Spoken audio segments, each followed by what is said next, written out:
Boa noite a todos. Então, nós vamos começar hoje nossa primeira aula, né? Nós vamos fazer um teste aqui para ver se tudo isso aqui vai dar certo.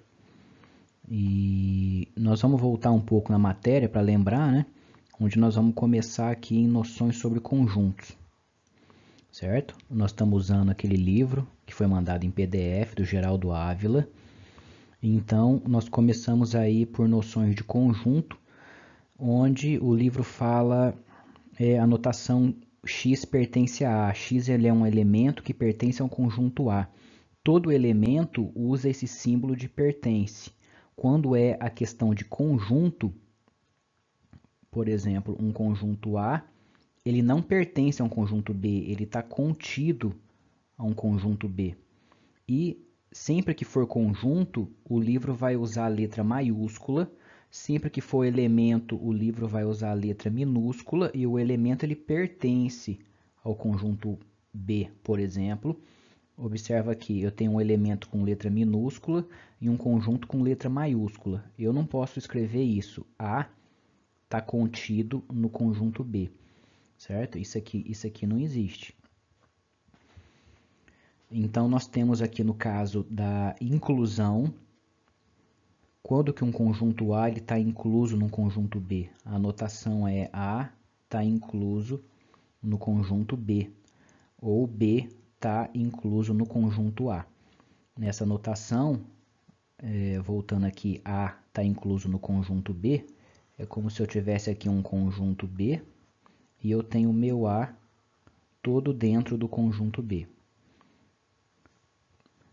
Se a minha letra já era feia na lousa, imagina aqui, né? Dados dois conjuntos A e B, nós vamos definir a união de dois conjuntos como sendo A união com B. Então, eu tenho aqui A união com B. A notação para união é esse U maiúsculo aqui entre os dois conjuntos.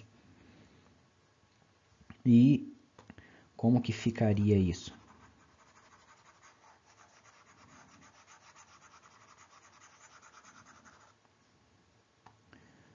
Eu tenho aqui um conjunto A e eu tenho aqui um conjunto B.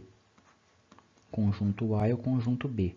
A união com B pega todos os dois conjuntos, até mesmo aqui no meio onde é a intersecção. Então, essa intersecção que eu falei aqui é o que está escrito, né? Que pode acontecer que A e B tenham elementos comuns. Nesse caso, a notação é A intersecção com B. Então, essa parte aqui no meio, onde tem elementos comuns tanto para A quanto para B, a notação é A intersecção com B. E pode também ter o caso em que não há elementos em comum. Então, eu tenho aqui o conjunto A, tenho aqui o conjunto B, e eu não tenho uma intersecção. A união vai ser eu pegar todos os conjuntos de A e todos os conjuntos de B. Nesse caso, a intersecção ela é vazia, símbolo do vazio. Então, aqui está dando um exemplo, né? Eu tenho aqui um conjunto A com 1, 3, 5, 7, que é o conjunto dos quatro números ímpares de 1 a 7. E o conjunto dos números inteiros, x pertence aos reais, tal que ele satisfaça essas condições, né? X² menos 4x mais 3 é maior que zero. É o conjunto dos números reais, onde esse trinômio é sempre positivo. Nesses dois casos aqui, o que está acontecendo? Ele está dando simplesmente exemplos de notação de conjunto. Eu posso escrever A como sendo o conjunto 1, 3, 5, 7. E também eu posso escrever o A, um outro conjunto, é outra forma de notação, dessa forma. X pertence aos reais, tal que x² menos 4x mais 3 é maior do que zero. outras formas de notação. Por exemplo, quando um conjunto ele é infinito, eu tenho aqui o conjunto de todos os números ímpares, 1, 3, 5, 7, certo? 1, 3, 5, 7, e coloco os pontinhos para indicar que continua uma quantidade infinita. Posso colocar esse mesmo conjunto escrito dessa forma, ou seja, é o conjunto dos números da forma 2n mais 1, onde n vai correr todos os conjuntos dos números naturais. Então, para n igual a 0, 2n mais 1 é 2 vezes 0, mais 1 dá o número 1. Para n igual a 1, 2 vezes 1 dá 2, mais 1 dá 3. Eu tenho o número 3. E assim vai, né? Eu posso escrever, então, em vez de eu escrever isso aqui, eu posso colocar n pertencente ao conjunto dos números naturais. Então, observa aqui, é tudo ou, né? Então, esses três conjuntos são os mesmos. Quando eu quero indicar o A complementar, nós temos aqui, primeiro, né, um subconjunto de um mesmo conjunto X. Entende-se por complementar de um conjunto A, indicado pelo símbolo A e um C em cima, ou X menos A. Então, eu tenho A e o C em cima, ou eu coloco X menos A. Bom, esse X aqui, ele é o conjunto universal. O A, esse conjunto A ou qualquer outro conjunto, ele está sempre dentro de um conjunto universal. Então, o que seria o A complementar? Ou seja, X menos A. Vamos pegar aqui na definição. O A complementar é todos os elementos que estão em X, mas que não estão em A. Então, por exemplo, quando eu pego... Vamos pegar aqui uma situação.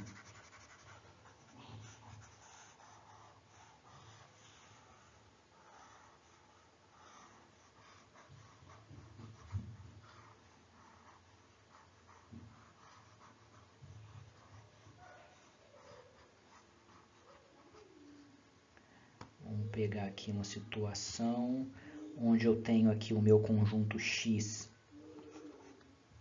sendo o conjunto dos números naturais, e eu pego o A como sendo o conjunto 1, 2, 3, 4. Então, quem que seria o meu A complementar? Ou todos os elementos que estão em X, mas que não estão em A. Certo? É o que está dizendo aqui. São todos os elementos que estão em X, mas que não pertencem a A. Ou seja, eu excluo todos esses elementos e continuo.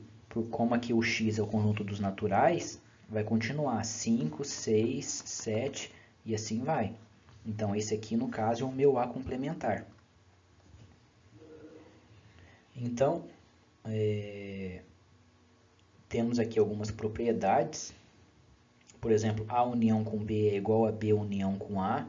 A intersecção com B também é a mesma coisa. A união com B união com C, eu posso mexer no parênteses aqui, vai manter a mesma coisa. E,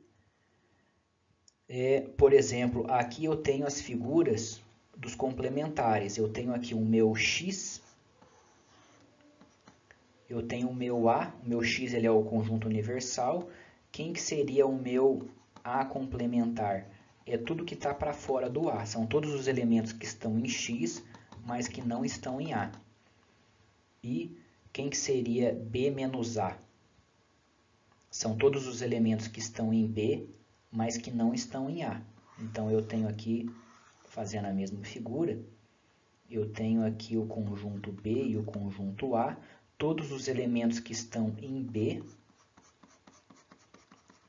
mas que não estão em A. Aqui eu tenho elementos na intersecção, eu tenho elementos que estão em B, mas ao mesmo tempo ele está em A. Não pode. Então, é todos os elementos que estão em B, mas que não estão no conjunto A. Certo?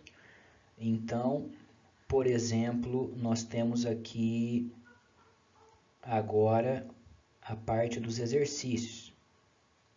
Certo? Então, todo mundo já pode pegar esses exercícios aqui e a gente vai fazer alguns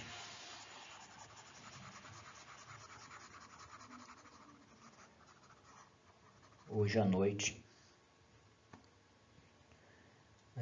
Vamos pegar algum aqui.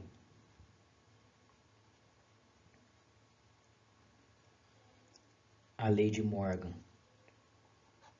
diz que A união com B complementar é igual a A complementar intersecção com B complementar. Eu tenho aqui dois conjuntos. Como que eu provo que dois conjuntos, por exemplo, A é igual a B? Se eu provar que o conjunto A está contido em B e depois eu provar que o conjunto B está contido em A, eu provei que A é exatamente igual a B, porque A está dentro de B e ao mesmo tempo B está dentro de A. Nessa situação, a gente vai ter isso aqui. Então, é o que eu tenho que provar.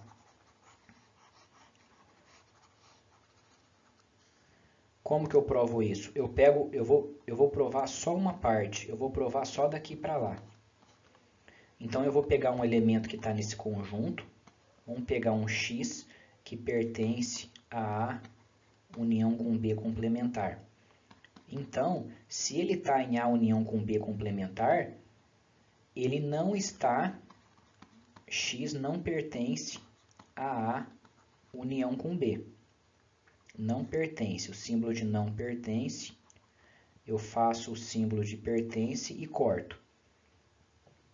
Se o x não está em A união com B, automaticamente implica que x ele não pertence a A e também o x ele não vai pertencer a B. Então, o que vai acontecer? Se ele não está no A, ele está fora do A, ele está no complementar. Então, o meu x ele vai pertencer ao A complementar e também, como o x ele não está dentro do conjunto B, ele está fora, então ele está no complementar. Ele pertence a B complementar. Então, o mesmo x ele está no A complementar e ao mesmo tempo no B complementar, por causa desse E aqui. Estão ao mesmo tempo. Então, isso implica que o x ele pertence a quem? A A complementar, intersecção, o E representa intersecção, B complementar.